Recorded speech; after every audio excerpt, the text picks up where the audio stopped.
Bom, depois que eu saí, né, desse colonião, eu não vi o que que aconteceu com essas pessoas que estavam comigo, eu não vi para onde cada um foi. Aí eu me embrenhei assim numa estrada, indo assim, eu vi o lado assim onde que nascia o sol, eu comecei a seguir. E eu tive uma impressão que eu andei muito, até que eu cheguei perto de uma cidade. Essa cidade ela estava muito bem armada assim, tinha muita gente do exército em volta dela, mas eu não sei porque eu queria entrar nessa cidade, eu não lembro se foi para comer, era para pegar um pouco de água, eu não sei. Eu só sei que a hora que o soldado se distraiu, eu entrei, só que quando eu entrei, um deles virou e deu quase de cara comigo, e nesse momento eu comecei a clamar muito, eu me escondi, clamei muito para Deus, eu falava, Deus, me ajuda porque não tem mais como eu escapar. E eu clamava do fundo da minha alma, gente. Eu fazia isso no sonho mesmo, assim como se fosse na vida real, clamando com todo o meu ser, com tudo que eu tinha, clamando. E ali naquele momento, Deus me deu livramento. Aquele soldado passou perto de mim e não me viu. Então eu senti que naquele momento Deus tinha me dado livramento, que não era a minha hora ainda de morrer ali.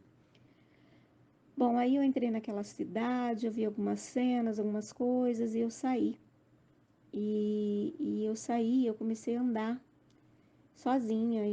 Eu via que tinha muito lugar assim, descampado, não sei porquê, sabe como tá meio desmatado assim? Eu via que tinha muitos lugares que estava desmatado, mas eu tava sozinha, eu não vi muita gente assim, no meio assim do mato, não, que nem, eu não sei porquê, mas eu tava sozinha.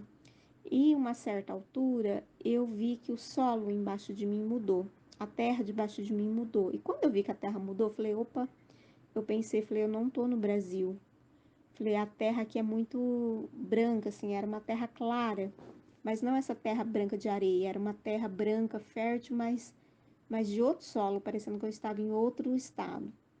E aí eu fiquei pensando que lugar eu estava, se era Israel, onde que tinha uma terra daquela. Mas eu já sabia que eu estava em outro país, estado não, em outro país. E ali, quando eu olhei para aquele lugar, ele era um campo aberto e eu vi como se ele tivesse sabe quando tem uma escola? E ali eu vi que na escola tinha uma base militar, e ao lado, assim, eu vi como se fosse um campo, um salão desses de jogar basquete, que a quadra é toda coberta. E eu olhei e vi que não tinha ninguém, assim, naquela quadra ali de basquete coberta. E eu falei, eu vou entrar lá. Eu vou correr para lá e ali eu vou encontrar um pouco de abrigo, né? Eu vou me esconder ali. E eu fui, assim, na espreita. E quando eu entrei dentro daquela quadra, que eu não sei se era basquete, se era uma quadra de futebol, só sei que ela era coberta. E quando eu entrei dentro daquela quadra, do lado esquerdo e do lado direito, eu vi dois soldados que estavam ali me aguardando. E eles estavam assim fortemente armados, com bazuca, metralhadora, com tudo. Tinha até granada na cintura. E eu olhei assim e vi que tinha cachorro, dois cachorros policial, um para cada soldado. E eles estavam segurando mesmo assim aquelas armas fortes, sabe? Aquelas armas bem armado mesmo. E quando eu olhei no final dessa quadra, lá no final eu vi uma mesa, como parecendo uma mesa assim, de um professor, de uma quadra. Essas mesas que parece que o professor usa para dar aula, é uma mesa assim, parecia de ferro, sei lá. E tinha uma cadeira, e eu vi um homem nessa cadeira. Ele estava sentado com o pé em cima da mesa e o pé cruzado, com as pernas cruzadas em cima dessa mesa. Ou seja, ele estava sentado na cadeira, com os pés em cima da mesa e os pés estavam cruzados. Ele estava de calça social, sapato preto e uma camisa branca. E eu lembro que esses soldados me levaram até ele, até na frente daquela mesa. Ele levantou daquela mesa e ele veio até mim, assim. Eu vi que esse homem tinha um cabelo castanho, escuro. Eu não sei se estava escuro, porque a quadra estava meio escura. Era de dia e só entrava a luz das portas daquela quadra, mas eu consegui olhar uma coisa assim que me chamou muita atenção, foi que ele veio bem perto de mim e ele olhou dentro dos meus olhos. Quando ele olhou dentro dos meus olhos, eu vi que ele tinha um olho, ele era um olho assim, azul esverdeado. Sabe aquele olho que é azul esverdeado?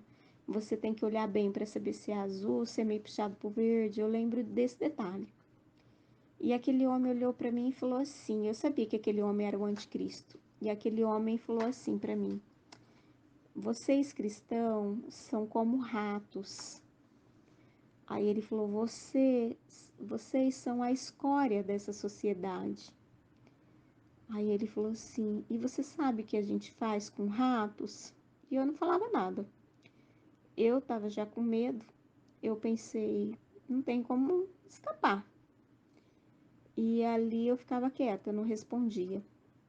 Aí ele falou assim: ratos a gente caça. E uma coisa que me agrada é caçar. Ele falava. Aí ele falou assim: eu vou contar até 10 e você sai correndo. Ele falou: você sai correndo porque eu vou te caçar. Aí ele falou assim: eu vou caçar cada um de vocês cristãos, como se caçam os ratos. Ele falava. Aí ele pegou, começou a contar e ele falou assim: foge, ratinha, foge, porque eu vou te caçar. E nisso, a hora que ele falou foge, eu saí correndo com tudo que eu tinha, com toda a minha força que eu tinha, sabendo que eu estava morta. Eu falei, eu tô morta, porque não tem como escapar desses homens armados com cachorro. Ele vai contar até 10, eu vou. E eu consegui sair até um pouco da porta. Só que eu pensei, eu falei, eu vou sair correndo, eles vão atirar em mim, tá bom, acabou pra mim. Mas mesmo assim eu lutei pela minha vida, eu saí correndo com tudo que eu tinha, com tudo que eu tinha, com toda a força que eu tinha. Aí nesse momento eu acordei, conforme eu saí correndo, eu acordei. A hora que eu acordei, eu já voltei assim pro meu quarto totalmente assustada, querendo saber onde eu estava.